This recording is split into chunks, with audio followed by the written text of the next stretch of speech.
Αγαπητοί μπασκετόφιλοι, φίλοι του Basketbook, καλησπέρα σας και πάλι. Απόψε είναι η εκπομπή Retro Stories Part 2, το μέρος δεύτερο, με το θρύλο των Los Angeles Lakers, τον Michael Cooper. Μαζί μας απόψε ο Ανδρέας ο Τσεμπερλίδης, ο μπασκετικός αρχαιολόγος και ιστορικός του εγχειρήματός μας.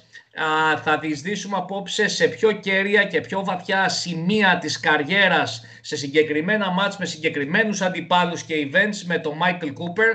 Να καλησπερίσουμε τον κύριο Cooper πάλι. Michael, good evening once again from Greece. We're very honored to have you again for our part 2 meeting. Thank you for having me. I'm ready for round 2. Let's get it going. Okay, let's go. Andreas tonight is going to cover with you some more specific play of games, events, and special occasions in your life. And of course, we want you to develop to our fans your basketball coaching philosophy at the end. What basketball shall be like in this decade that just arose, like in 2001, how basketball has been evolved and how is it evolving, and what do we expect from the game to see in the next couple of years as far as style, demands, and all this. So here is Andreas, and we can start our journey tonight. Andrea. Good evening, Mr. Cooper. How are you, Andreas? For me, just talking to you. So let's start. Previous time you gave us a lot of nice stories, and I want to ask you. You are a player. You have a 14-year-old career in NBA. You were a tremendous defender, and during this career, you faced everyone. You faced Dr. J. You faced Adrian Dudley. Alex English, Mike Jordan, of course, Larry Bird, Dominic Wilkins. Before the games, did you make any special preparation in mentality and, of course, in how you would defend those guys? No, I think, that was one thing that we were very good at, our teams through the 80s, is our scouting reports. And again, that reflects back to the coaches doing their job. But over the years, as you play these guys over and over, you can kind of develop your own scouting report. Each one is different. Each game presents its own problem to that individual you're guarding. I'll take, for example, Alex English. Alex was more of a low post scorer, yes. Could step out on the perimeter. So I had to do things a little bit different. He didn't rely on a lot of picks set by his teammates. I will pause now and let you go ahead and interpret. Η ερώτηση του Ανδρέα του Τσεμπερλίδη τρομερά ενδιαφέρουσα. Του είπε, κύριε Κούπερ, στη 14χρονη επαγγελματική σας καριέρα, 12 χρόνια στους Lakers και 2 χρόνια στην Ευρώπη, αντιμετωπίσατε όλους τους κορυφαίους παίκτες του NBA σε άμυνα και επίθεση. Πώς θα δηλαδή ονόματα Dr. J, Dominic Wilkins, Michael Jordan, Alex English, Larry Bird, all those guys. Και η ερώτηση του Ανδρέα ήταν, κάνατε κάποια ειδική προετοιμασία, κάποιο εξειδικευμένο scouting report για τους μεν και τους δε, πώς λειτουργούσατε? Και η απάντηση του coach Cooper ήταν ότι τότε, ειδικότερα στη δεκαετία του 80, σε εμάς τους Lakers ήταν πάρα πολύ ανεπτυγμένο το scouting.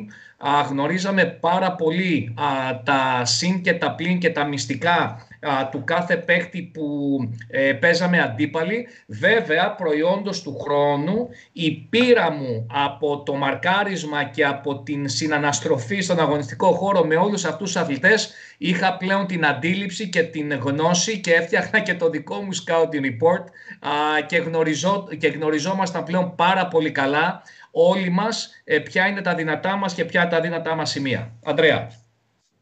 Mr. Cooper, since you mentioned Dr. J, you will allow me one question.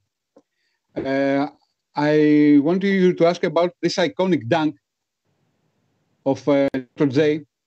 After you've seen the face, did you regret it that you didn't try more to block him?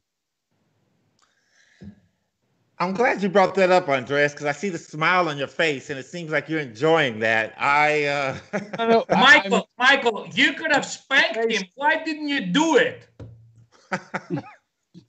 Just spank him. First of all, now hold on. Okay, had I been able to get up and get in front of him a little bit faster, I promise you it would have been the greatest block of all time. Yes. But Yes. it being Yes. Dr. J, one of the best dunkers that's ever played this basketball game, it was just a matter of do I get my hand broken or do I get out of the way? Now, my kids to this day hate me for that because they're like, Dad, why didn't you move? I said, I was trying to move as fast as I could. But you know what? If you're going to get dunked on someone, it might as well be by the best.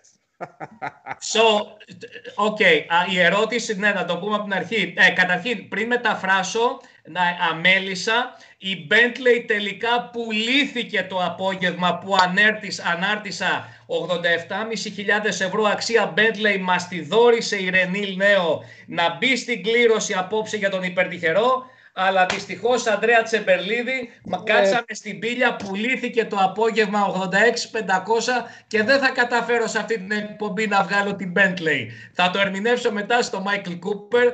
Πέραν της πλάκας, αγαπητοί μπασκετόφιλοι, ο διαγωνισμός μας υπάρχει απόψε. Παρακαλώ να προβείτε στα σχόλια, στις ερωτήσεις, στους χαιρετισμούς, στις παρατηρήσεις σας, ώστε να κληρωθείτε για το καπελάκι του Basketbook που προσφέρουμε, τη θαυμάσια εμφάνιση τη γυαλιστερή μας μαύρο πορτοκαλί, προσφορά της εταιρείας Nikon, και το γνωστό jersey Michael Jordan, Paris Saint-Germain, της Nike από το Flight Club Cost και τον Άκη, το ζωγραφάκι, το φίλο μας. Η ερώτηση του Ανδρέα του Τσεμπερλίδη ήτανε: τι συνέβη εκείνο το βράδυ όταν σου έκανε μπροστά σου ο Dr. J εκείνο το θεαματικότερο κάρφωμα που έχει εμφανιστεί ποτέ στο διαδίκτυο?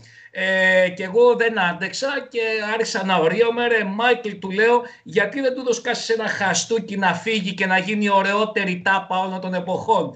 Και μας είπε ο κύριος Κούπερ ότι έχει φάει χοντρό, του έχουν ασκήσει μεγάλη πίεση όλα αυτά τα χρόνια τα παιδιά του, γιατί έφαγες αυτό το κάρφωμα από τον Dr. J.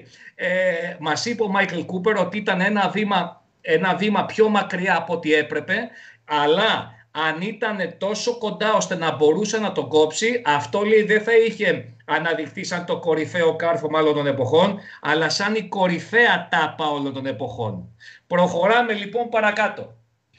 Hold up, Christoph. You tell Andreas, if I ever get to Greece, he got a Larry Bird coming right to his rib cage.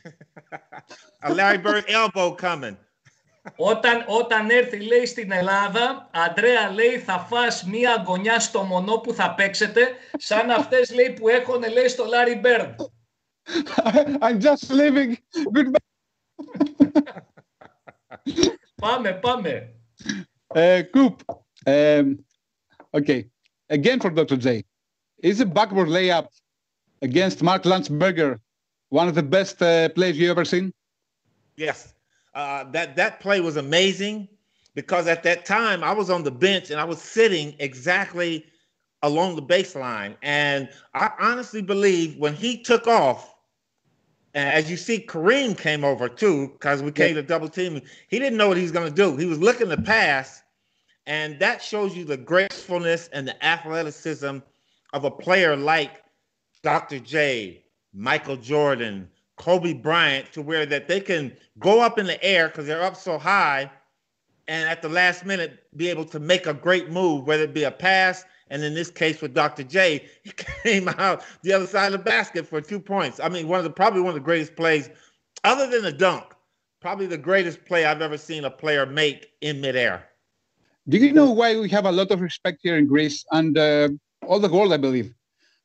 Because of that, you say that you marked players with much athleticism, and you mark players not very athletic, like Larry Bird, but with a lot of mind. That's the key for you, and that's I respect more. you could mark also athletic players and also not athletic players. How did you do it? Well, just the preparation, I think. And, we as so-called good defensive players, and I'll just mention Dennis Rodman, so to say, I think we have to attribute a lot of our success to our teammates. I wouldn't be, any player in this game, and there was not one player that could guard me. I can get a shot off. The key with being a good defensive player is making a great offensive player take the type of shot that you want, but your teammates are always there to provide that defensive help and that support. And I credit a lot of my success to my teammates, Magic, James Worthy, Kareem, Byron Scott, just to name a few, to always be there to help me up if I got beat. Yes, but the Lakers of that era, excuse me, Chris, the Lakers of that era, they weren't a very defensive team. They were the Showtime Lakers. They were an offensive team. But that's the key. When people look at that Showtime Laker team, they see the fast breaks, the Magic no-look passes, the James Worthy swoop to the hoop, Kareem Abdul-Jabbar. But that Showtime team, we were a very, very good defensive team. If you go back and look at, we weren't a good defensive team over 48 minutes, but there were times where we could lock down for 2 or 3 minutes.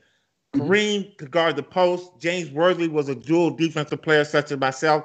And what people don't realize about Magic Johnson is we used to send Magic when we were playing against Moses Malone or Robert Parrish. Magic was a great, big, and had good hands, a double team player. So when the ball went into the post, those guys had to get that ball out of the post. So that's what made us so good. And again, like I say, we may not have played team defense for 48 minutes, but we could lock down for 3 minutes in the third quarter. Or when we had to, we were a good defensive team playing against the Pistons in 88 to defeat them.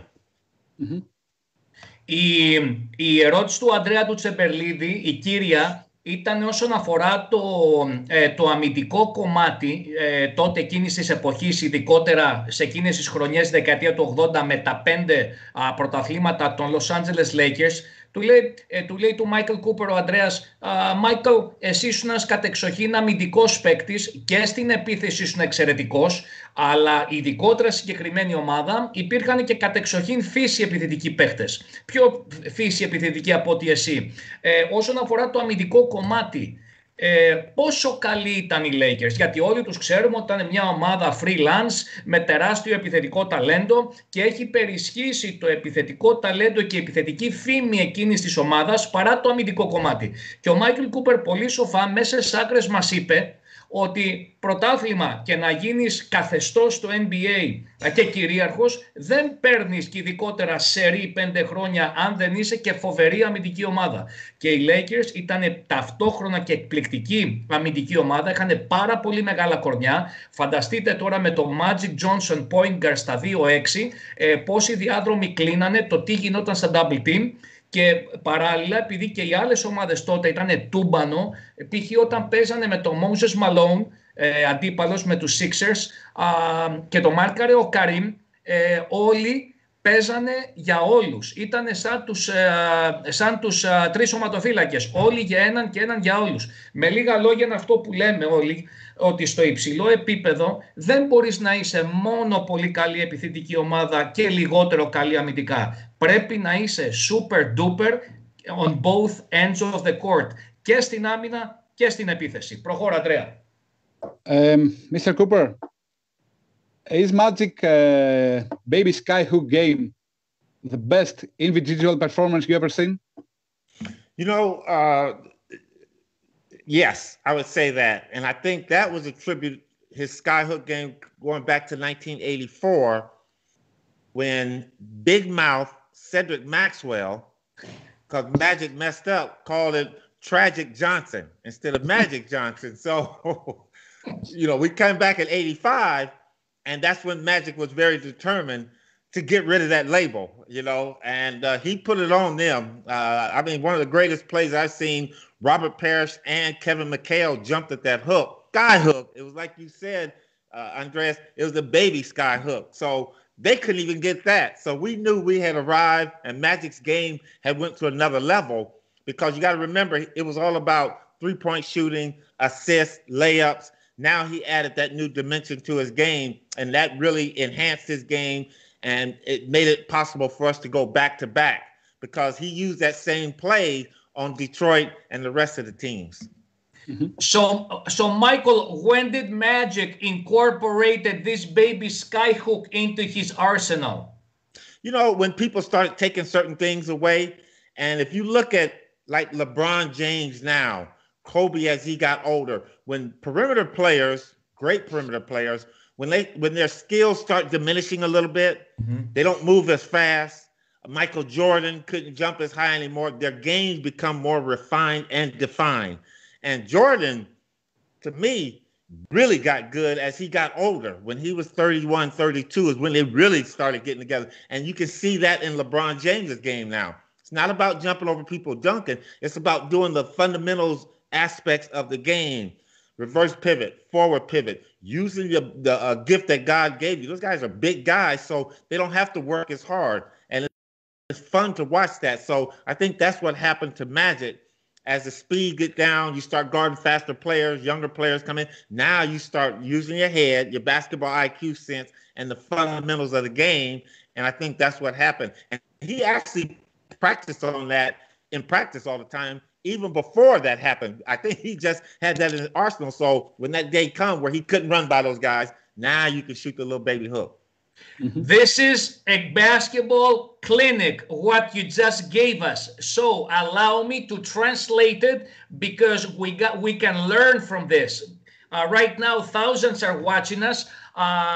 Μια πολύ σημαντική μπασκετική ερώτηση από τον Αντρέο το Τσεμπερλίδη και μια άκρος μπασκετική απάντηση ενός θρύλου του NBA πάνω στο Magic Johnson. Τον ρώτησε ο Ανδρέας ο Τσεμπερλίδης, αυτό το baby sky hook shot, αυτή τη ραβέρσα, την baby ραβέρσα, όχι τη μακριά όπως του Καρίμ, που δημιούργησε και βελτίωσε και καλλιέργησε ο Magic Johnson, πώς του βγήκε στο παιχνίδι και μας είπε το εξής.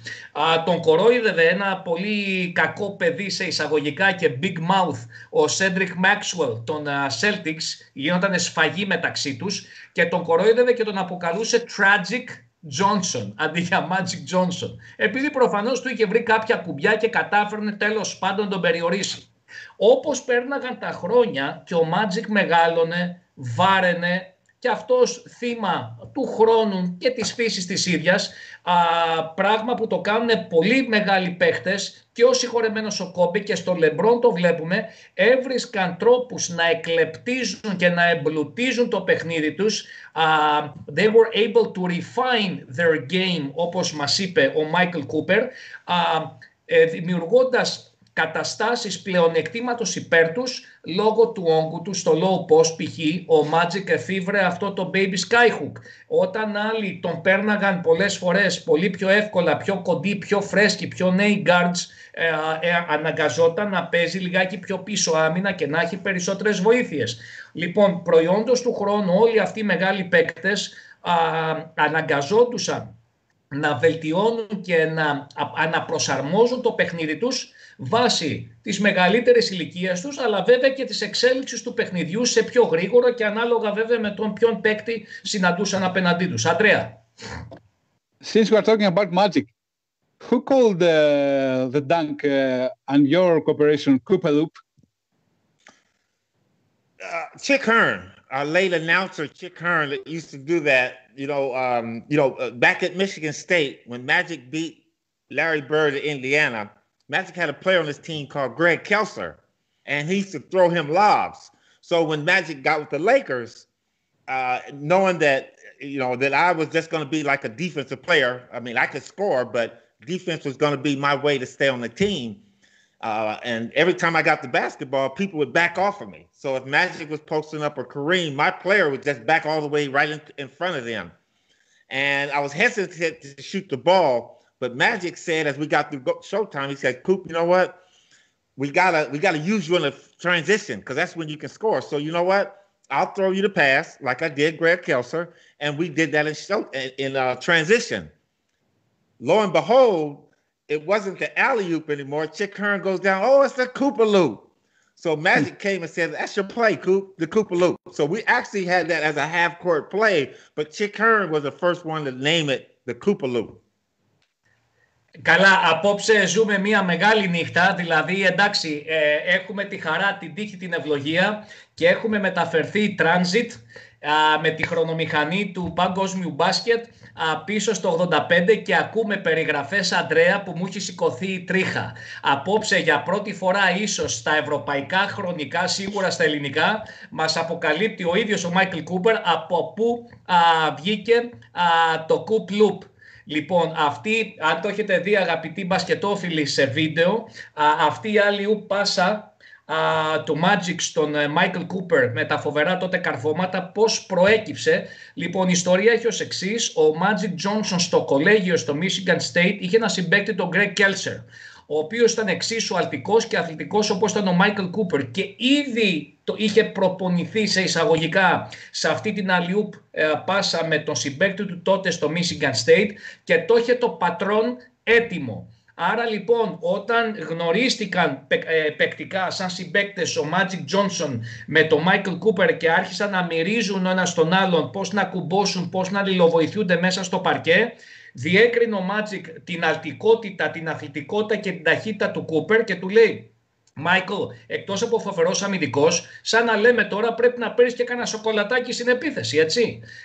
Και δημιουργήθηκε αυτή η συνεννόηση μεταξύ τους με αυτό το eye contact και στον ευνηδιασμό αλλά και στο μισό γήπεδο. Είχαν φτιάξει αυτό το play με αυτές τις εκπληκτικές alley-oop passes που την Coop Loop όπως την ονομάτισε ο Kern, εκείνος ο σπουδαίος τότε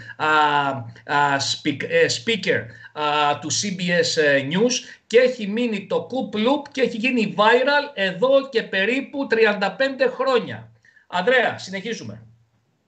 Coop, is the NBA Decision Player of the Year 1987? It was a recognition for you. Say that again, Andreas. The Defensive Player of the Year, the 1987. It was a recognition for you as a player? Oh, that was probably the best individual award that I've ever received. To be known as the best in a league of great players. One other reason that I cherish it so much is because of all the great players that have ever come through the Lakers organization, I'm the only defensive player that they've ever had. And you look at Wilt, Jerry West, Elgin Baylor, Worthy, Magic, Kareem, Kobe, Shaq. Michael Cooper is the only one that has been known as a defensive player, so I kind of like that. Great. Η ερώτηση του Αντρέα ήταν το 1987 η βράβευσή του, η ανάδειξή του σαν τον κορυφαίο αμυντικό παίχτη της χρονιάς στο NBA θεωρεί ότι είναι το μεγαλύτερο του παράσημο. Ο Μάικλ Κούπερ πολύ ταπεινά μας είπε ότι αλίμονο ναι, διότι έχουν περάσει από τους Lakers τεράστιες παγκόσμιες φυσιογνωμίες του μπάσκετ, Jerry West, Elgin Baylor, Magic Johnson, Kareem Abdul-Jabbar, James Worthy, Kobe, Shaquille O'Neal, ο LeBron τώρα, και είναι ο μόνος στην ιστορία του franchise που έχει κερδίσει μέχρι στιγμής αυτό το τίτλο και πραγματικά είναι περήφανος με στην ταπεινότητα και τη σεμνότητά του για αυτό το κατόρθωμα. But in 87 we also have for you in the second game of the finals, I think you scored 21 points. You have 9 aces and 6 rebounds in June 4, 1987. Is this the best performance for you in finals? In the finals, yes. It wasn't my best individual game. My best individual game came against the Portland Trail Blazers. When Michael Thompson, our teammate, was there, I scored 31 points. But in the playoffs, a very good game for me. Again, I was known as a defensive player, so for me to score points and to do all the other things, I'd always been a pretty good rebounder, always been a good assist because I was behind Magic, so I got a chance to play point guard behind him. But scoring-wise was very important for me, especially in a crucial playoff. Playoff games are always crucial. So if I can add another part of my game to add scoring, that was big for me and for our team. Αντρέα, επειδή έχεις τα νούμερα και τα στατιστικά, κάνε εσύ τη μετάφραση σε αυτό. Ναι, ρώτησα τον Μάικλ αν επειδή στις 4 Ιουνίου 1987 αν η εμφάνισή του στο δεύτερο παιχνίδι των τελικών εναντίον των Celtics είχε σκοράρει ο Κουπ 21 πόντους, 9 assist, 6 rebound, αν είναι η καλύτερη εμφάνιση ποτέ σε ατομική εμφάνιση. Μου είπε ότι ναι, σε play-off είναι η καλύτερη, αλλά ατομικά είναι ένα παιχνίδι εναντίον των Blazers, όπου είχε σκοράρει 32 πόντους και είναι το καλύτερο του παιχνίδι, θεωρεί αυτό, στη διάρκεια της καριέρας στο NBA. Michael, I mean, you know, over here in Greece, we're kind of far away from the United States, but we're not fools. All Greek Laker fans know very well that by your own will and for the needs of the Lakers team back then, you sacrificed yourself, in quotes I put the word, to have a second, let's say, role on offense. Michael, if you were playing for any other franchise, you could have averaged yourself 18 to 20 points per game. You can have double digit in assists, but you were the perfect tool because of your athleticism and your smartness and your IQ to play that defensive role on that Laker team. If you had played for any other franchise, you could have been more famous as a scorer too. Do you agree with this? I would agree with that. But again, I think any team that you had went to, and one team that I kind of identify our Showtime Lakers with was that San Antonio team with Tim Duncan and David Robinson and the players they had there. I think if you had went to a team like that, you still would have, I would have still would have accepted my role, whatever it was. So again, if a team is going to win, and for me, I've always played basketball for the love of the game and for the ability to play for a championship. And Chris, I told you this last time, people have a tendency to forget a great player.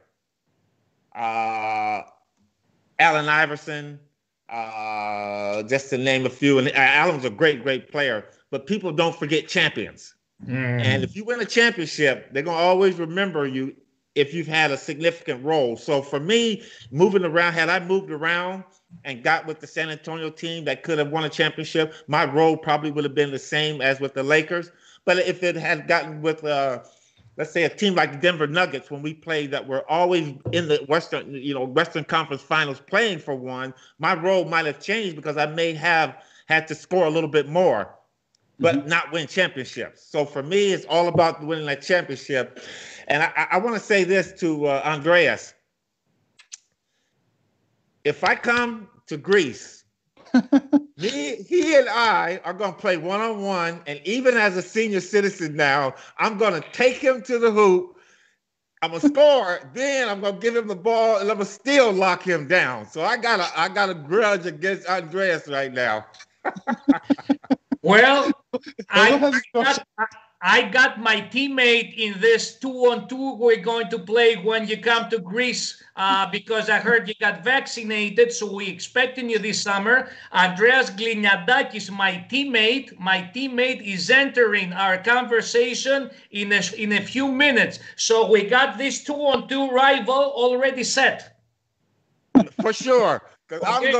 I'm gonna beat Andreas, this Andreas right here, not Andreas Gliniadakis. I'm gonna get this guy, man, because he's asking some great questions. Λοιπόν, είναι πραγματικά πανηγυρική και η απόψινή εκπομπή με τον θρύλο των Lakers, τον Michael Cooper. Η αρχική μου ερώτηση, παρενθετικά το λέω, περιμένουμε από στιγμή σε στιγμή να μπει στη συζήτησή μας ο πρόεδρος του ΨΑΚ, ο αγαπητός μας και αγωνιστής ο Ανδρέας ο Γλινιαδάκης, που τον είχε προπονητή στο NBDL και στο Albuquerque, στο New Mexico, τον Michael Cooper. Η ερώτησή μας στον Michael Cooper ήταν: Michael, εμείς εδώ στην Ελλάδα δεν είμαστε Ουγκάντα μπασκετικά, μυρίζουμε 5 πράγματα, καλώς το να. Βγαίνει σε λίγο. Ανδρέα, γύρνα το οριζόντια το κινητό. Μπράβο. Okay. There he is, the big Greek. Yeah. My man. Coop, my man. Καλησπέρα, Ανδρέα. Καλώς τον Αντρέα. Αντρέα, μόλις τώρα είπαμε στο Μάικλ Κούπερ ότι εδώ εμείς στην Ελλάδα θεωρούμε εαυτούς μας αρκετά μπασκετικούς, δεν είμαστε Ουγκάντα και ξέρουμε πάρα πολύ καλά ότι αν ο Μάικλ Κούπερ δεν ήταν στους Lakers ή είχε μετακομίσει από τους Lakers σε μια άλλη ομάδα υποδεέστερη, δεν θα ήταν ένας χρυσός ρολίστας όπως έχει καταγραφεί στην παγκόσμια ιστορία του μπάσκετ, αλλά θα ήταν πολύ πιθανό ένας ακόμα superstar και αν έχει μετανιώσει γι' αυτό. Και μας απάντησε με τον εξής σοφό τρόπο. Λέει, παιδιά, θυμηθείτε, λέει, πόσοι σπουδαίοι παίκτες περάσανε τύπου Άλαν Άιβερσον και πόσοι άλλοι. Αυτοί, λέει, δυστυχώς δεν έχουν μείνει, λέει, στην ιστορία του μπάσκετ, γιατί ο κόσμος θυμάται champions and championships. Θυμάται τους πρωταθλητές και τα πρωταθλήματα. Και εγώ από τη φύση μου, λέει, σαν παίκτης, Αντρέα, ο προπονητής, ο Μάικλ Κούπερ, ήμουνα παίκτης της ομάδας και προσάρμοζα τα μικρά ή μεγαλύτερά μου αθλητικά και μπασκετικά προσόντα ώστε να κερδίσω τίτλους. Γι' αυτό λοιπόν όταν περπατάγατε στο Λος Άντζελες πριν κάμποσα χρόνια που είχατε πάει με το Αλμπουκέρκι να παίξετε, τον προσκυνούσανε στους δρόμους του LA όλοι οι Λοσαντζελιανοί, να τους πω έτσι, εξωγήινοι εκεί μπασκετικοί. Έτσι. Coop, where do you coach? I play for free for you. I come to play for free. I come to play for free. Free. I play free for you. You? Yeah, where do you coach? No, you're too old. You're like me now, Andreas. You're too old. I will say this, Chris. The one thing I've always respected and appreciated about Andreas when we were in Albuquerque is that he was a send-down player. And then he got down there, but he always came and played with a lot of passion, and he was very respectful and disciplined. And I've won 5 championships with the Lakers. I won 2 with the WNBA, and each one holds a significant place in my heart. But my D-League team, Andreas, Joe Shipp, Chuck Hayes, these guys here, man, came down there and they tossed all their pride aside because it was about for them to get into the NBA. And you know what? They did everything I asked them to do. And we worked hard together as a team. We practiced hard. And the one thing I loved about Andreas is his fundamental aspect of the game. He wasn't the fastest player, but you know what? He was going to outwork you and he was going to out-fundamental you. And when we won that championship against a Dallas team, who, Andreas, remember they sent all their pros down? Yeah, from NBA. Players down that was in the NBA. They sent them down to play in that game. We still kicked their butts, and we couldn't have done it without Andreas and Tony Bland. Tony Bland was our point guard, and we weren't a very good team, but we were a very solid team, and that's what I loved about Andreas. Man, I'm freaking out to translate this story right now. This is so significant and important. Λοιπόν, όπως θυμάστε αγαπητοί μας τηλεθεατές από την προηγούμενη μας εκπομπή, ο Ανδρέας ο Γκλινιαδάκης στη μακρά θητεία του στην Αμερική, στο NBDL και μετά στο NBA, έπαιξε για τον Μάικλ Κούπερ στην ομάδα του NBDL, στην ομάδα του Albuquerque. Εκεί μας είπε ο coach Κούπερ ότι ήταν ίσως ο Ανδρέας ήταν ο πιο πειθαρχημένος, ο πιο συνετός, ο πιο συνεπής παίκτης στην προπόνηση που είχε συναντήσει ποτέ του. Δεν ήταν ο πιο γρήγορος ψηλός, δεν ήταν ο πιο ταλαντούχος ψηλός, αλλά τέτοια κατανόηση των βασικών, τέτοια συνέπεια, τέτοια συνεργασία και τέτοια προσήλωση στην ομάδα και στους στόχους της δεν την είχε ξαναδεί στην καριέρα του ο Μάικλ Κούπερ σαν προπονητής. Συγκεκριμένα δε όταν έπαιξαν στον τελικό του NBDL εναντίον της ομάδας του Dallas, τότε η ομάδα του Ντάλλας για να κερδίσει τον Ανδρέα και τον Μάικλ Κούπερ στον τελικό, κατεβάσανε οι μάγκες, κατεβάσανε και 4-5 επαγγελματίες από την κανονική ομάδα των Dallas Mavericks. Είναι σαν να παίζει εδώ ο Ολυμπιακός αναπτυξιακή play-off στην Α2 και για να σιγουρέψει ο Τσαλδάρης, ξέρω εγώ ο Δημήτρης ο Τσαλδάρης είναι προπονητής, να κατεβάσει το Σλούκα, το Μπρίντεζι, το Λαρετζάκι και το Βεζένκοφ. Κάτι αντίστοιχο έγινε και πάλι όμως χάσανε τότε οι Ντάλλας. Πανηγυρικά κέρδισαν τότε το Αλμποκέρκι το πρωτάθλημα του NBDL και μέσα από τα 5 πρωταθλήματά τους σαν παίκτης με τους Lakers, τα 2 πρωταθλήματά τους στο WNBA με τους Los Angeles Sparks και αυτό το πρωτάθλημα τότε με το NBDL, ο Ανδρέας Γινιαδάκης κατέχει μια ξεχωριστή θέση στη συνείδησή του, στην καρδιά του, σαν ένας από τους πιο συνεπείς και πιο πειθαρχημένους παίκτες που έχει κοουτσάρει. Andrea, now let me talk about Coop, right? So I was desperate to get exposure in a country that nobody knows me besides my draft pick. So I was in Roanoke, ready to quit, playing as a forward, not even my position, trying to chase some rebounds to get some buckets. So Cooper gave me what I wanted because NBDL is free. I was getting paid with $1,500 per month for more than 10 games a month. So Cooper gave me freedom. He gave me the minutes I was looking for. He gave me 10 balls a game. He gave me trust, and he didn't even know me. I'm not American. I never played college ball in the States. He doesn't know me. But because he's such a good coach, with the fundamentals that he come from great school, he played in the highest level, he could appreciate what I could give him. And he took from me what I could give him. And that's it. And that was enough. For me, it was 30 points a game and 14 points and 8 rebounds. But for him, it was a championship. So I love him. I really do. And the time I had with him in States really make me stay one more year and try for the NBA because he gave me confidence. Andres, let me ask you this. Friends of mine, we talk now about players that came over international, and when the NBA first got going, were really big in the 80s, one of the things that we thought we could do was the NBA could influence international basketball. But players such as yourself, Vlade Divac, Dino Raja, players that started, Tony Kukoc started coming over. You guys, the International League has really influenced the NBA because now it's about the big guys shooting on the perimeter, shooting three-pointers, but back in the 80s, it was all about big guys need to be under the basket. What are your thoughts on how that has transfixed the whole NBA game today?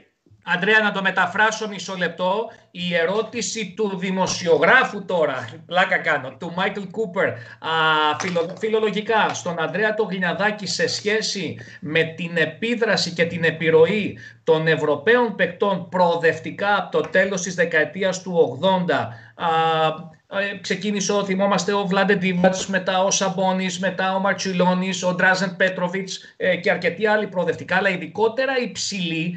Ο Μάικλ Κούπερ θεωρεί ότι επειδή τότε σε εισαγωγικά τη βάζω τη λέξη υψηλοί στο NBA παίζανε το λεγόμενο με σημερινούς όρους παλιωμοδίτικο μπάσκετ στο low post, μέσα στο ζωγραφιστό, με τα hook τους, αυτά τα κλασικά που θυμόμαστε όλοι εμείς οι παλιοί. Ερχόμενοι οι Ευρωπαίοι υψηλοί στο NBA άρχισαν να δείχνουν και ένα ρεπερτόριο να σουτάρουν από τα 5 μέτρα. Μετά μπήκε το τρίποντο και βλέπανε οι NBA σουτέρ Ευρωπαίους να σουτάρουν από το τρίποντο. Και η ερώτηση προς τον Ανδρέα είναι, και Ανδρέα απαντάς, πόσο θεωρείς εσύ ότι επηρεάσατε οι Ευρωπαίοι παίκτες την κουλτούρα του NBA?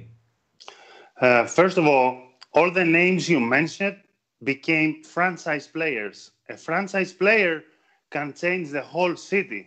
And we've seen this with Nowitzki, with Stojakovic, with Raja and all the others.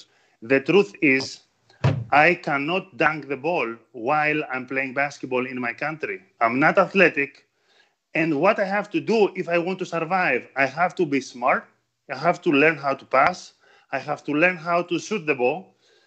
And I have to know every aspect of the game. And then, when it comes to athleticism, if I just can be an average athletic guy in the NBA, I can compete to the American style of basketball because I've been with you. I know how D-League is. I've seen so many guys that they run like crazy. They can last for 50 minutes a game, and they can run up and down. But when it comes to championships, when it comes to franchise player, the skills win and not the athleticism.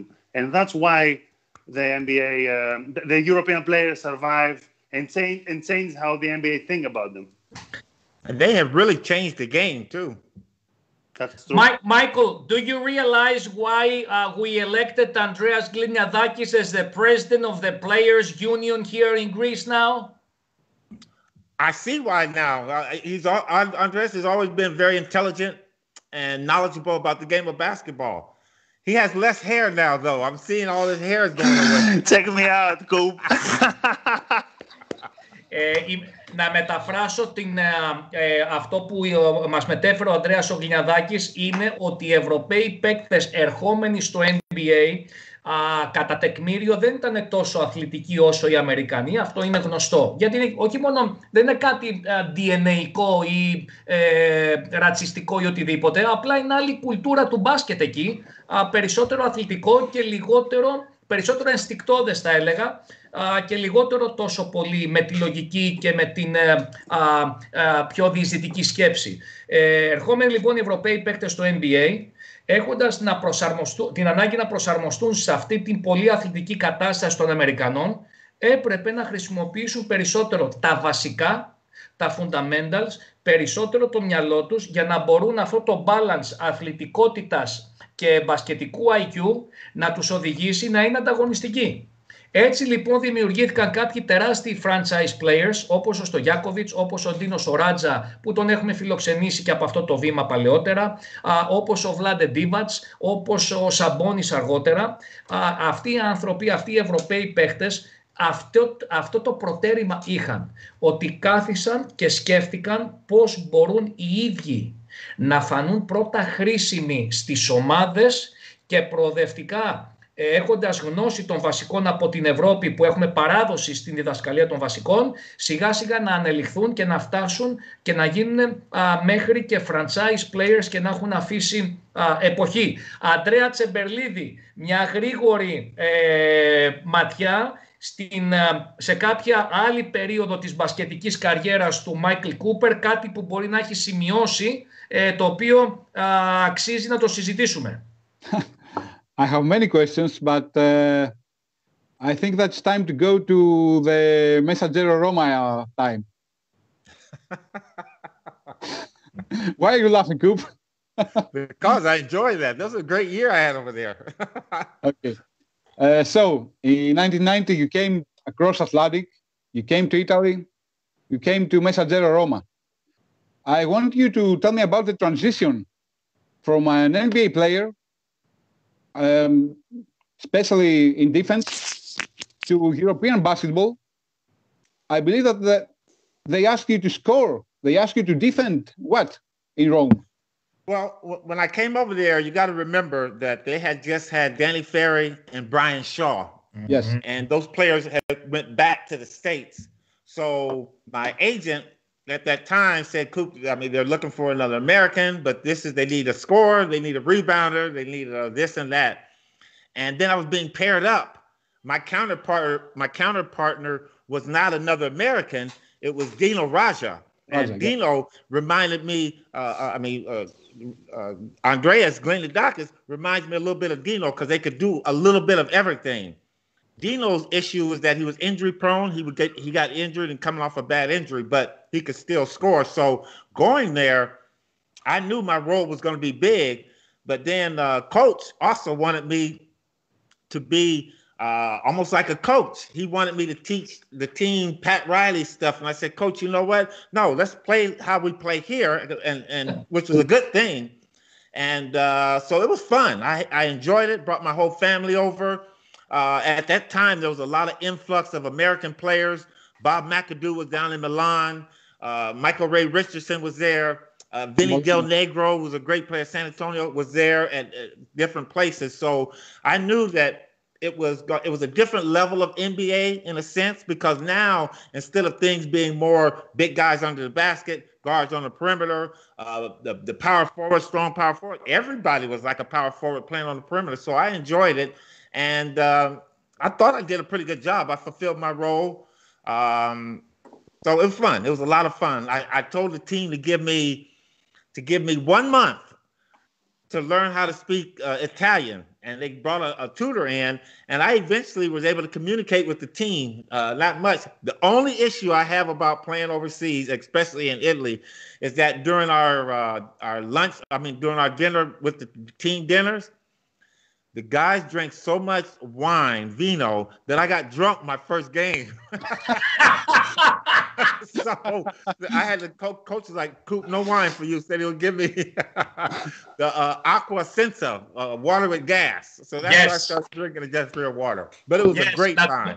Να το μεταφράσω αυτό, Αντρέα και Αντρέα, μου επιτρέπετε. Η ερώτηση του Τσεμπερλίδη ήταν όσον αφορά τη θητεία του στη Μεσαντζέρο Ρώμα. Τότε υπήρχαν πραγματικά στην Ευρώπη, είχε αρχίσει η κάθοδος και από παλαιότερα πολύ μεγάλων Αμερικανών επαγγελματιών παικτών. Συγκεκριμένα την προηγούμενη χρονιά ο Μπράιαν Σο και ο Ντάνι Φέρι είχαν επιλέξει εκεί να κάνουν την ρούκι χρονιά τους μετά το draft. Τους διαδέχτηκε ο Μάικλ Κούπερ όταν χτύπησε το τηλέφωνο από τον ατζέντη του. Του λέει, τι λες για Ιταλία? Ο Μάικλ σκέφτηκε μια τεράστια εμπειρία για μένα να γνωρίσω μια άλλη κουλτούρα, έναν άλλο πολιτισμό. Μετέφερε και την οικογένειά του μαζί, η οποία ήταν ενθουσιασμένη στην ιδέα. Αλλά αυτό που τον παραξένεψε θετικά πάντα ήταν ότι από τις πρώτες προπονήσεις ο coach τότε στην Μεσαντζέρο του λέει, μόνο που δεν του έδωσε τα κλειδιά του παρκέ και τις προπόνησης, του λέει, να σου πω, Μάικλ, κάνε προπόνηση εσύ στην ομάδα όπως σας έκανε εσάς ο Πατ Ράιλι. Γιατί είχε ένα θρύλο του NBA μαζί του και τον εθαύμαζε και έπρεπε να βιώσει πρώτα την παρουσία του Κούπερ στην ομάδα ο coach και μετά μάλλον να πιάσει δουλειά να κοουτσάρει ο ίδιος. Λοιπόν, ήταν μια τεράστια εμπειρία, γνώριζε ότι θα αναγκαστεί να κάνει πολύ παραπάνω πράγματα όσον αφορά το σκοράρισμα και να έχει ένα πολύ πιο πλουραλιστικό παιχνίδι στην επίθεση, πράγμα που το έπραξε με πολύ μεγάλη επιτυχία. Αυτό που θυμάται τώρα και νοσταλγεί ήταν ότι στο πρώτο γεύμα της ομάδας είδε τους συμπαίκτες του να πίνουν όλοι κρασάκι, βίνο με το φαγητό. Και άπειρος από το κρασί, γιατί οι Αμερικάνοι ξέρουμε δεν πίνουν κρασί, κυρίως πίνουν μπύρες και γνωρίζουν, ξέρω εγώ, πότε αρχίζει το κουτούλημα. Κάποια στιγμή ένιωσε ότι μέθαγε και δεν θα ξεχάσει ότι στο πρώτο του γεύμα στη Μεσαντζέρο μέθησε με το κρασί και του λέει μετά του coach no more vino, no more vino, no more vino. Και το άλλο που θυμάται βέβαια, που το ξέρουμε όλοι μας όσοι έχουμε κάνει προετοιμασίες με τις ομάδες μας στην Ιταλία, Αντρέα Γλιναδάκη, ότι εκεί σερβίρουν νερό ανθρακούχο, κάτι το οποίο είναι ίδιον της Ιταλικής κουλτούρας όσον αφορά τα γεύματα στο τραπέζι. Αντρέα Τσεμπερλίδη, προχώρα. Since you said about the coach, your coach in Messaggero Roma was Valerio Bianchini. Here in Europe, we call him, and in Italy, they call him Il Vate, the prophet. I want to tell me your opinion about Bianchini, and I need you to tell me your opinion about Dino Radja. Was Dino back then an NBA potential? Did you see that he was ready for the NBA? First of all, Coach Bianchini, I called him the little general. That's what his name was on our team, because he was fiery coach, very good, knowledgeable coach, was very patient with me, and I really respected that, but very knowledgeable as far as the international game and the NBA game. And I saw him as a little Pat Riley, because he was attention to detail. And I've always liked that about certain coaches, and I use that aspect when I became a coach, as I was attention to detail coach. So Coach Bianchini was great. He was funnier than he looked. He always looked serious, like Andreas. The big Andreas is looking now. I used to have to make Andreas laugh a little bit. He never laughed, so I would tell jokes and do funny things. But just a joy to be around. And then Dino Radja, I thought Dino could be a great pro. I really did. I saw him as, for lack of a better word, a poor man Larry Bird. Didn't have didn't have all the great qualities, but could score like Larry. 6'11". Dino was a big guy, and I appreciated that. So with those two aspects, I thought we worked well together. But I think they were looking for a little bit more. But because he was so injury prone, because Dino had shin injuries and had a lot of injuries going on, he never really could fulfill his true potential. Then when he did go to the States, I think that was his biggest problem, is the adjustment that he had to make. So we had a good working relationship in Messaggero. I was just sad that he really didn't live up to the potential going to the NBA. Όσον αφορά το Βαλέριο Μπιανκίνι, που ήταν τότε ο σπουδαίος και μεγάλος αυτός Ιταλός προπονητής δεκαετίας 80 του 90, που τον είχε προπονητή ο Μάικλ Κούπερ στη Μεσατζέρο, ήταν ένας κορυφαίος προπονητής, έμοιαζε σε πολλά του Πατ Ράιλι, το παρατσούκλι του ήταν prophet. Έκανε αρκετά υπομονή με τον Μάικλ Κούπερ να προσαρμοστεί τον πρώτο μήνα, αλίμονο κιόλας να μην έκανε. Γενικά πέρασε πάρα πολύ καλά μαζί του, είχε υπέροχες αναμνήσεις, σπουδαίος προπονητής. Όσον αφορά τώρα τον Ντίνο Ράτζα, ο Κουπ επισημαίνει ότι δεν έφτασε ο Ντίνο το full potential του, λόγω των τραυματισμών που είχε στα πόδια συχνά πυκνά. Ήταν τεράστιο ταλέντο, τον αποκάλεσε σαν το Larry Bird των φτωχών. Αργότερα, όταν έκανε το άλμα στο NBA ο Ντίνο Ράτζα, εκεί δυσκολεύτηκε λιγάκι, είχε κάποιες πολύ καλές χρονιές μεν, αλλά θεωρεί ο Μάικλ Κούπερ ότι είχε και κάποια άλλα να δώσει ο Ντίνο Ράτζα και στον εαυτό του και στο παγκόσμιο μπάσκετ.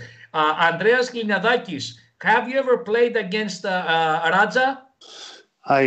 He was my teammate back in 1997. He was his first year out of Celtics. He played in Panathinaikos, Greece. So for me, he is the best center I ever play with or I ever seen, because I never ever seen in my career somebody to block the ball, grab it, dribble all the way down and dunk it. I never seen this from a 7-foot guy. So for me, he was the best out there, and because I was, Greece was the best league in Europe back in '90s. So actually, the guy was doing whatever he wanted, whenever he wanted, and he was a winner. People doesn't know Dino Radza was a winner. With him on the court, he's not joking. He's gonna win the game. Andrea, did you play along with Byron Scott? I played with Byron Scott. That was my that was my first year, and then when I played for the Sonics back in '07, he was coaching the Lakers. I think it was the Lakers back in '07, right? So he remembered me. We talk about, and he was telling me when I was 18 years old to try to get to college to play to the NCAA. Andreas, let me ask you a question. How has the NBA changed from when you were playing to the way you see it now? The thing is, because for the fans' appetite, let's say, is becoming faster and faster with more points, and this destroys the game of basketball, which is fun. It's enjoyable. It's a 3-hour show, but it comes to basketball only on the playoffs. And that's where the people change 3, 4, 5, 6 passes to get the basket. And people can see more of the real basketball like we know it here in Europe. But besides a couple of, let's say, 2-3 teams during the regular season, the game is becoming way too fast and is losing the fundamentals. There is no defense. There is one pass and score, which wasn't the subject back. Even if you play back with the 80s with the Lakers, you guys are exchanging the ball. Yeah. So the game changed so much. It's coming faster. And I have to say that I don't think here in Europe we have to become like this, because then we have to bring more and more Americans to play the game. We in Europe, we don't produce this kind of players for a fast-paced game. Christoph, can I ask you one more question?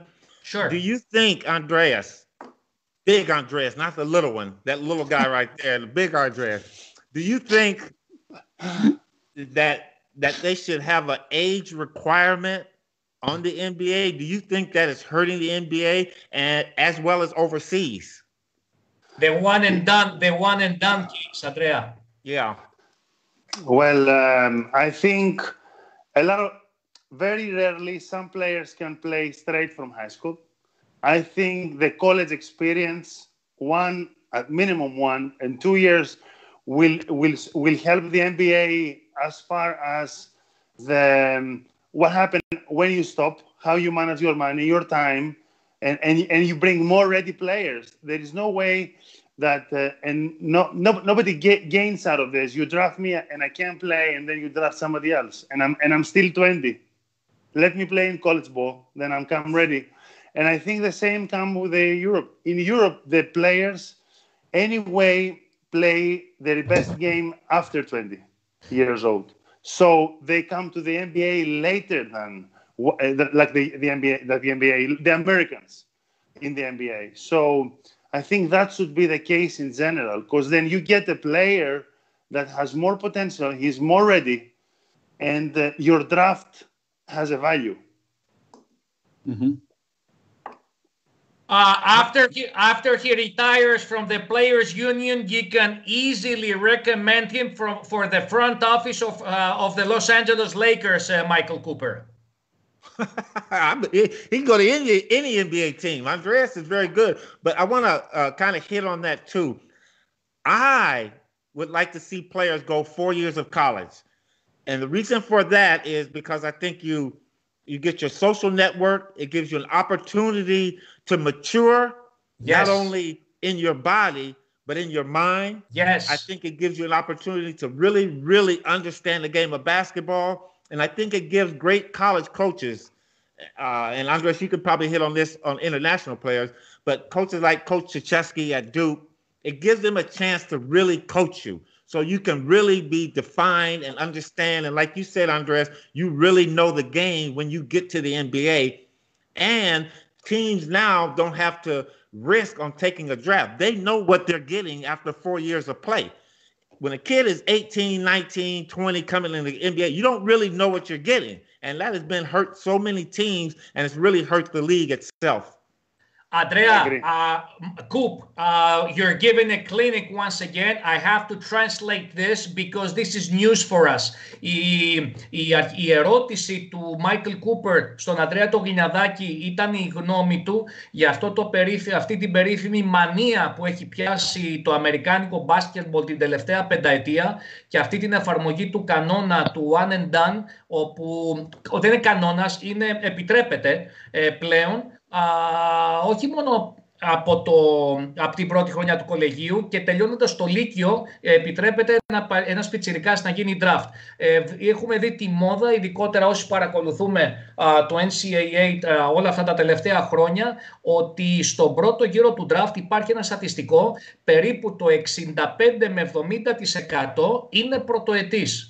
Η ερώτηση του Michael Cooper ήταν αν αυτό ωφελεί τα παιδιά, ωφελεί τους παίκτες, τους ταλαντούχους και ωφελεί το NBA και το μπάσκετ γενικότερα. Ο Ανδρέας είπε την άποψή του με την οποία συμφωνούμε όλοι, θεωρώ υγιής μπασκετική, ότι τα πιο πολλά παιδιά είναι τελείως ανώριμα και μπασκετικά αλλά και σαν χαρακτήρες. Δεν έχουν περάσει από τα κολέγια τα οποία γνωρίζουμε όλοι ότι σφυριλατούν χαρακτήρες προσωπικότητας μέσα από την καθημερινή δομή και τους στόχους που τίθενται και σε ακαδημαϊκό αλλά και σε αθλητικό επίπεδο. Δεν τυχαίνουν του mentoring από κάποιες τεράστιες προσωπικότητες όπως είναι οι college coaches, οι οποίοι είναι κατά τεκμήριο κάτοχοι masters και διδακτορικών με υπέροχες οικογένειες, υπέροχοι παιδαγωγοί οικογενειάρχες, αλλά βέβαια και τεράστιοι προπονητές, και έτσι πηγαίνουν εξυπόλυτοι στα γκάθια, να το πω ελεύθερα και λαϊκά, στο NBA. Πάρα πολλές ομάδες την πατάνε με τους πιτσιρικάδες, αναγκάζονται περισσότερο να τους κάνουν babysitting τον πρώτο και το δεύτερο χρόνο, διότι είναι τελείως ανώριμοι να διαχειριστούν και τη δημοσιότητα και το χρήμα, αλλά και το υψηλό επίπεδο στο οποίο απότομα προσγειώθηκαν. Και ο Μάικλ Κούπερ συμφωνεί ότι είναι ευλογία αν ένα παιδί μπορεί να μείνει και τα 4 χρόνια στο κολέγιο. Αυτή η τετραετής φοιτηση στο κολέγιο με όλα αυτά που περιγράψαμε και τα benefits και τις ωφέλειες που παράσχει το κολεγιακό κλίμα στον αθλητή, θα τον παρουσιάσει στο draft και στο NBA στα 22 του χρόνια όριμο ολοκληρωμένο άνθρωπο και γνώστη του μπάσκετ στο σημείο των βασικών, πολύ καλύτερο γνώστη, γιατί θα έχει περάσει από σπουδαίους προπονητές όπως είναι ο Σιζεύσκι, που αυτή τη στιγμή δεν τον ζουν το Σιζεύσκι. Η πρωτοετής του Duke, η πεντάδα που ξυλώνεται τον Ιούνιο μήνα και πάει κατευθείαν στον draft. Δεν έχουν πάρει τίποτα από το Σιζεύσκι. Εκτός win. Να νικήσουμε. Ανδρέας, όποιος θέλει ερώτηση. Ανδρέα, μπορώ να κάνω μία? Ναι. Ευχαριστώ. Coop, I have my last question for you. After his retirement, I remember Magic Johnson's interview that he wouldn't miss the money. He didn't miss the championships, but he missed Boston Garden. Do you miss Boston Garden? Do you miss Forum? Do you miss Auburn Hill Palace, Chicago Stadium? Do you mean the whole atmosphere of the 80s? Not necessarily places. Boston Garden was special. The Detroit, the Silver Dome, that airy, weird place. The thing that I miss the most is that the camaraderie of in the locker room, the bus rides, the preparation to getting ready. When I was with Big Andreas in New Mexico, we rode on a van. We flew together as a team. Those are the moments that I miss because those are the bonding moments in that locker room before a game, the preparation of getting ready as a coach, trying to pass on my energy to them. And even afterwards, when we lost, you still try to learn something through those losses. But when you win, the adulation and you can see it on everybody's face. We were in D-League. Where were we, Andres? In Austin or wherever we were at when we won that championship, just to see the joy and popping champagne. And it was a small locker room, but it was us together. It was a team. And with the Lakers and the Forum, those are the moments that I miss the most. Yeah, I miss some arenas, but that camaraderie is something you can never replace. And you always keep trying to find that after basketball. Η ερώτηση του Ανδρέα του Τσεμπερλίδη, του μικρού Ανδρέα, στην απόψινή μας συζήτηση, γιατί υπάρχει και ο Big Ανδρέας παρακάτω, από κάτω, ήταν στον Κουπ, εάν του έχει πεθυμίσει τις τρομερές ατμόσφαιρες, τις πανηγυρικές ατμόσφαιρες στις έδρες, στο Boston Garden, στο Auburn Hills Palace, στο Chicago Stadium, εννοείται στο Forum και σε τόσα άλλα μέρη, όλο αυτό τον ηλεκτρισμό και αυτή την ατμόσφαιρα. Ο Μάικλ Κούπερ του είπε ότι ναι, μου λείπουν βεβαίως, όχι τόσο όμως αυτές, μου λείπει πριν και μετά την προπόνηση και τους αγώνες, όλη η διαδικασία της δημιουργίας των φιλικών δεσμών και οι μικρές στιγμές που ζούσαμε τους συμπαίκτες μου. Αυτή η καθημερινή ρουτίνα της προπόνησης, της συνέπειας, της πλάκας, των ητών, των εικών, των χαρών, στις χαρές και λύπες που ήταν όλοι μαζί. Και αυτό το bonding, αυτή η δημιουργία του δεσμού που αναπτύχθηκε στο ανθρώπινο επίπεδο, είναι αυτά που τον έχουν σημαδέψει και έχουν χορτάσει και έχουν πλημμυρίσει την ψυχή του με τόσα πλούσια συναισθήματα για το άθλημα του μπάσκετ γενικότερα. Κουπ, please give us 3 numbers from 1 to 30 for our lottery tonight to see which are the viewers who will win our 3 gifts. Number 31. No, from 1 to 30. Oh, 1 to 30. Okay, I'm sorry. Number 5, 10, and 15. Το 5, το 10 και το 15 είναι η απόψινή μας τυχερή. Ξανά πάλι απολογούμε για την Bentley που έβγαλα το μεσημέρι αξίας 87.500 ευρώ. Τελικά δεν κατάφερα να τη σφινώσω στην εκπομπή γιατί πουλήθηκε νωρίς το απόγευμα από τον κύριο Βασίλη Ντάκουλα και την εταιρεία Ρενίλ Λεωφόρος Βουλιαγμένης 325. Όσοι θέλετε να τη χαζέψετε, αύριο υπογράφω τα συμβόλαια. Δυστυχώς όμως δεν καταφέραμε να τη βγάλουμε στην κλήρωση. Ήταν ένα ωραίο λογοπαίγνιο, ένα ωραίο αστείο νομίζω, Αντρέα, αυτό το μεσημέρι. Είχαμε πολλά σχόλια και έγινε χοντρή πλάκα. Εγώ θέλω να πω κάτι για τον Κούπερ πάνω σε αυτό. Coop, you are the one that you know how to make this atmosphere. People doesn't know really who you are, but with me walking on the streets of LA, with a D-League team, and people say, hey, what's up, Coop, and all these things. 20 years after you quit the Lakers, you know. You left, I mean, not you quit, but the era was on. People doesn't know these things. And then something else. Coop used to come to a morning practice and say, with $50, whoever cracks the best joke, I give him $50. and then suddenly, he gives the $50 to the guy with the 2 kids, not to the guy with the best joke. So Coop knows he's an expert. He's an expert on how to make a great atmosphere in a team. And I want to really say that when I saw that you're going to come to this show, it's not my show, but I call Chris and I say, hey, listen, I want to talk to this guy. I haven't talked to him for 13 years. So I really want to thank you that you spend time while you are a legend. You are a world legend. You are not just an NBA legend. And people remember you and know you, not so well in this country. So I really want to thank you for being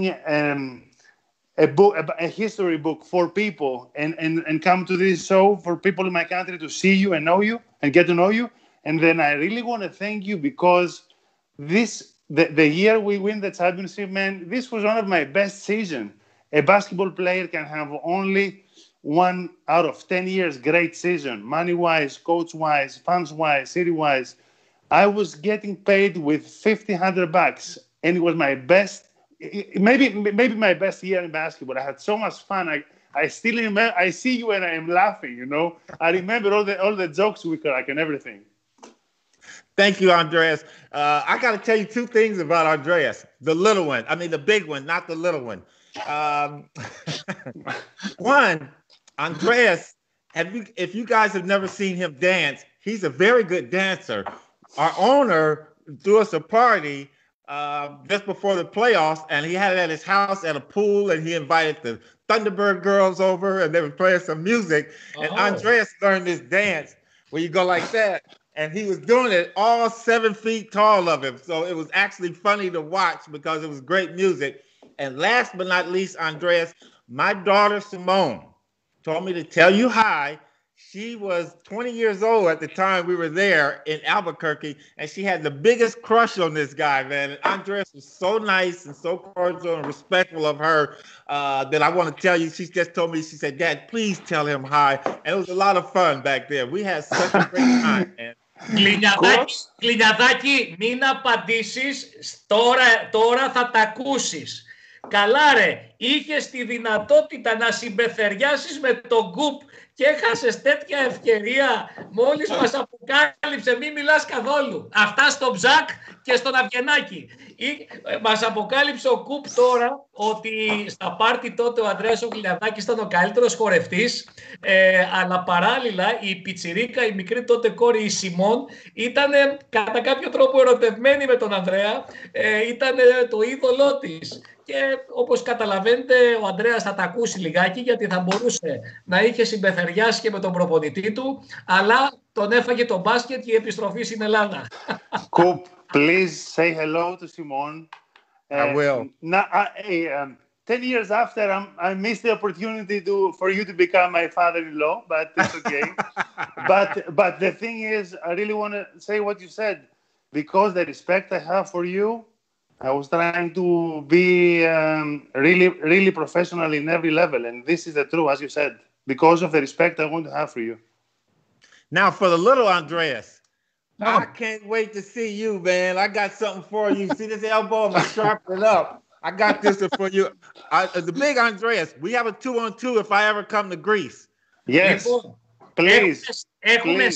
Έχουμε στήσει το μονό. Εγώ με το γλιναδάκι, εγώ επειδή έχω και θέμα με τον ισχύο μου, θα καθίσω σε μια καρέκλα στο τρίποντο και απλά θα μπιστάω την μπάλα και θα κάνω πάσες στο ψηλό, high-low που λέμε, να καρφώνει, και θα παίξουμε εναντίον του μικρού Αντρέα Τσεμπερλίδη και του Μάικλ Κούπερ. Εγώ θεωρώ ότι θα κερδίσουμε.